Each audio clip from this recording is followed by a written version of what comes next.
the impeachment hoax is about overturning your great 2016 vote, or in the alternative, trying to win the 2020 election. That's not going to happen. President Trump this week campaigning on the Democratic impeachment push and making his case for a second term at a rally in the swing state of Pennsylvania. A new Quinnipiac University poll shows that 51% of all registered voters think that President Trump should not be impeached and removed from office, while 45% say he should be. It's the first time since House Speaker Nancy Pelosi announced the inquiry that more than half of voters in the Quinnipiac survey say the president shouldn't be impeached. Wall Street Journal columnist Karl Rove served as a senior advisor to President George W. Bush. Karl, welcome. So when the Democrats started all this, the impeachment push, they thought they could persuade at least a bigger chunk of the American people than they'd already persuaded for impeachment. Have they succeeded? No, they haven't. You quoted the Quinnipiac poll. It's also Monmouth has been tracking this. In their poll, 45% say they support removing the president from office, 50% don't. In November, those numbers were roughly the same, 44-51. In fact, Quinnipiac shows, the movement in Quinnipiac shows that it's not just the last couple of months, October, November, December, that opinions have not changed. If you take a look at it and go back to the beginning of this process, in late September, Quinnipiac was in the field. Today it's 45-51. Back then it was 47-47. So the support for impeachment has dropped 2 points. Opposition has grown 4. That's a significant move in the kind of highly polarized electorate that we have today. Yeah, but you made a very interesting point this week in your column, though, was that, quite from the partisan side, you said the independents that you have come across anecdotally, and I assume you're looking at some survey data, also are skeptical of impeachment. Yeah, if you take a look inside the internals of the Monmouth and Quinnipiac polls, you see this. In Monmouth, 36% of independents support removing the president from office, 55 don't. In Quinnipiac, it's 44-52. This is Monmouth is adults, Quinnipiac is voters. So, yeah, the movement has been, it appears, since this controversy exploded in mid-September, the movement against it has been localized among independents. Democrats are strongly in favor of it and remain so. Republicans are strongly opposed and remain so. The movement has been these independent swing voters who are increasingly looking at this and saying no.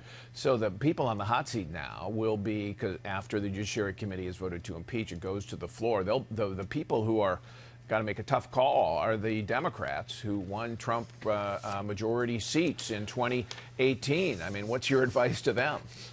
Well, whatever you do, you're going to have to go home and explain it, so it better be what you believe, because the people, I suspect, will give people, whether they vote for or against impeachment, some level of forbearance if they believe that they thought they were doing it out of real reasons. If it sounds like they were doing it because of polls and focus groups, I came home and I voted against impeaching the president because I'm scared of losing my district, it's going to hurt them on the left of the Democratic Party, which is going to say you broke your trust with us, and independents are going to smell it out and say you did this just because of politics, and it'll diminish their overall standing with the voters. But yeah, the 31 Democrats in Trump districts are in a tough place. All right. So what's your advice now going ahead? Let's assume that there's a vote to impeach, which I think is a foregone conclusion in the House. Right. So it goes to the Senate after the new year. What's your advice to Senate Republicans about the kind of trial they should hold? Should they call a bunch of witnesses, or should they dispatch this quickly?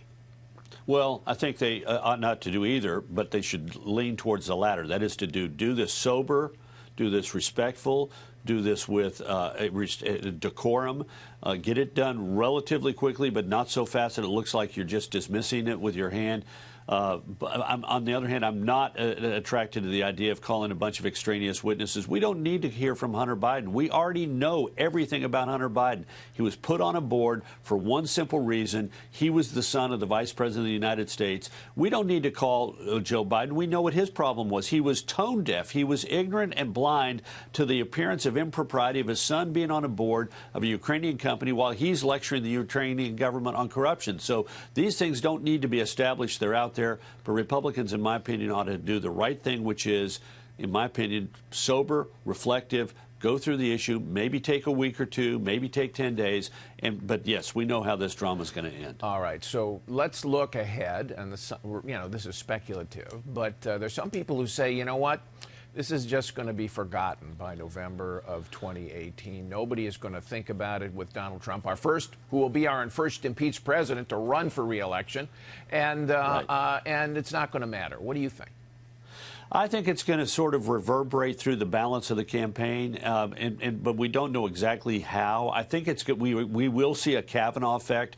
Remember, after the Kavanaugh hearings, which were in October, the Republicans were revved up. You saw it reflected in the polls. They came out and voted. We got a lot more time between this act and January and November, but I still think there'll be a little bit of that. What's going to be interesting is, are there going to be Democrats who say, you know what? More Democrats voted to keep him as president in both the House and Senate. The Republicans who voted to remove him, you Democrats didn't do a good job. And how many are going to let a little air out of their sails? Maybe not a lot, but we could be in for another, sort of nail biter like we had in Michigan, Wisconsin, and Pennsylvania, where less than 0.5% change in the vote made a difference. So, but again, the main thing is going to be those independents. And today they are leaning against it. So the more the Democrats bring up the issue of impeachment over the course of 2020, the more those independents are going to say, you know what, that was just the wrong street for you to pick, the wrong avenue to go down, and I'm going to hold it against you. So Democrats would be smart to let this get behind them. All right, Karl, thank you very much. Good advice for them.